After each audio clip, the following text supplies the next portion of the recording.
Are we too off to the side? I think this is all right. We can always move ourselves too instead of. Yeah. I'm going to put my head right up here in this tic-tac-toe box, right in the corner. And anybody who knows us knows that I'm shorter than you anyway. So all these folks didn't know that they were going to be involved in a little bit of behind the scenes action here at Buffalo Community Podcast. Right. Studios and real estate offices. On-air production meeting here. Absolutely.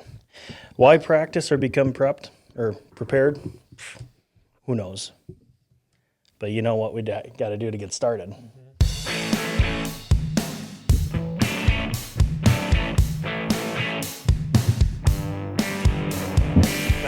This is the Buffalo Community Podcast, all about the greatest small town in the USA, the people in it, and how it all works together. Here are your hosts, Tyler Reiss and Mark Benzer. He's back, folks.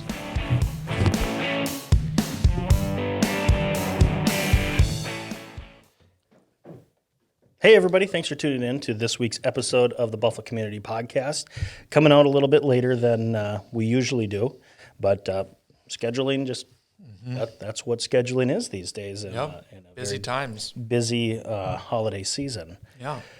So we're sitting here. Why don't we just jump right into it to kind of make the announcement for what's coming next week? Sure. It's kind of the really big one. Yep. We are going to have owner, chef of Gather, Christy Varner, coming in. Yay. And if you haven't been, I've been there a handful of times now and have never been disappointed.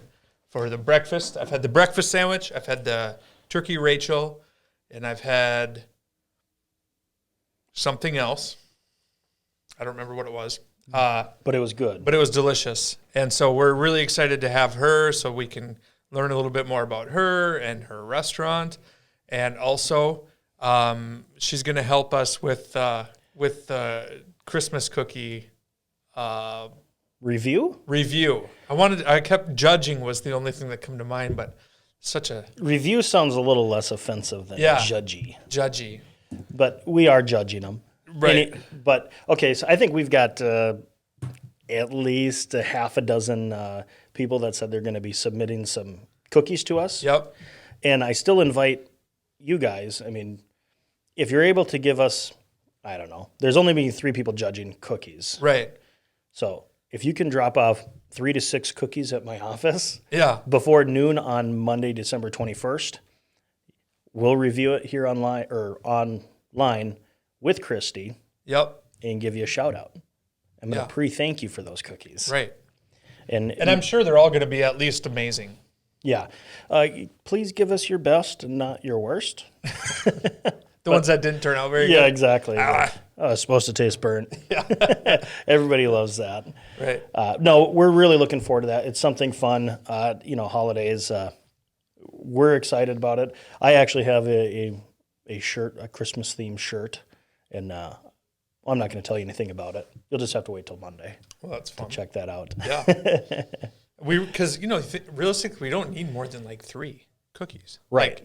Because if you eat an entire cookie of every entrant. Yeah. We'll be calling Wilford Brimley after this. Right. Yeah. So, hopefully we have fun with that one. I'm sure we will. But not that I'm saying I want to eat 10 cookies, but it'd be nice to have 10 to review. Yeah. And I'll maybe eat half of ones. Mm-hmm. Let's be honest. I'm going to eat that whole thing. Right. Okay, well, that's some fun coming up. Some fun that we've been going on for, 16 weeks now, 15 weeks or so, is the Vikings Giveaway. Yep. And we're winding the season down, sadly. But Sunday, they play Daaaa Bears. Daaaa Bears. The Bears. So Sunday, they play the Bears. The first one to actually message us the winner and the correct score is going to win a pot of $280. And best of luck. We've had some really, really close ones, but extra points and field goals have been an issue for some of our guessers. Yeah. Did you watch a game on Sunday? I did. Yeah. Any thoughts on that? It was disappointing.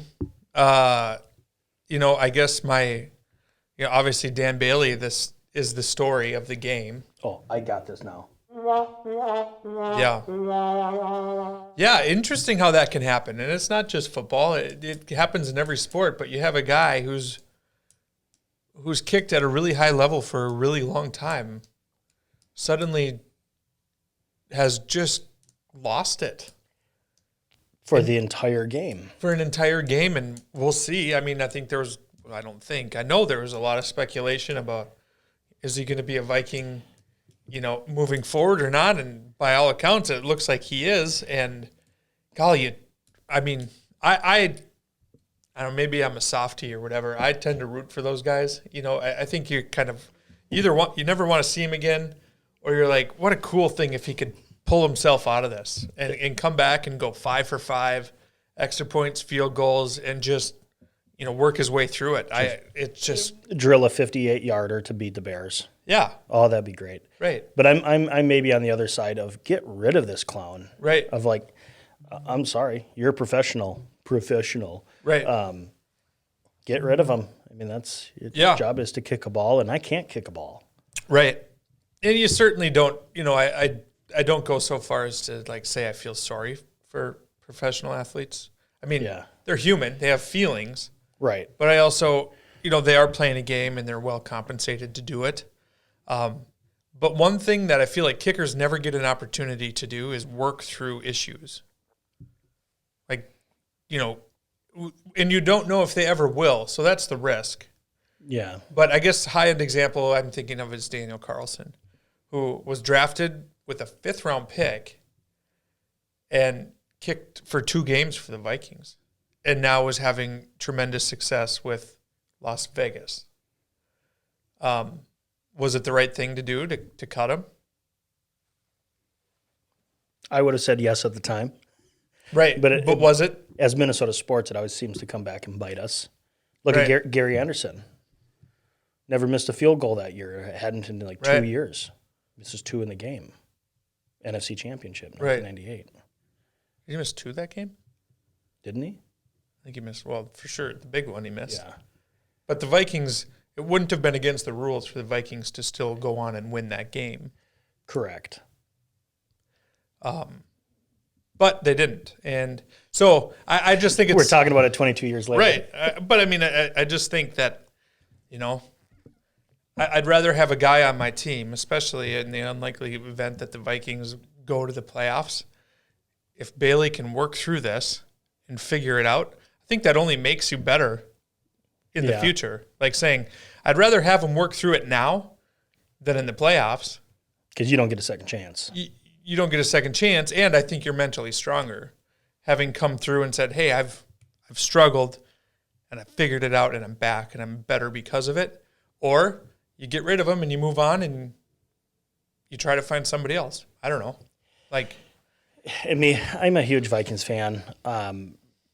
I love it. They're always going to be my team. Mm-hmm. But I've been really jaded this year on everything, even from just my emotional roller coaster during a game is so, it's like a heartbeat. Mm-hmm. And then a lot of times it flatlines at least some point. Little fun fact, I had a picture go viral a couple of years ago. Yeah, I remember that. That was kind of neat. I snapped a photo. This was when we played the Saints with Stephon Diggs. Diggs, sideline, touchdown, amazing. My Apple Watch started going off, and it said, I forget exactly what it was, but it's saying, basically alerting me that I might have had a heart attack. Your activity level was low and your heart rate was high. And now it's super high. So I put that on Facebook, then I was contacted by a few media sites, and then it went viral. I think it was on ESPN.com, at least on their Facebook page. Nice. Which is kind of neat. So, so that's how basically every football game that the Vikings play is that I watch. Mm-hmm. But I'm hoping that they can at least beat the Bears and win out. And I don't think they're a playoff team or go very far. But hey, crazier things have happened. Right.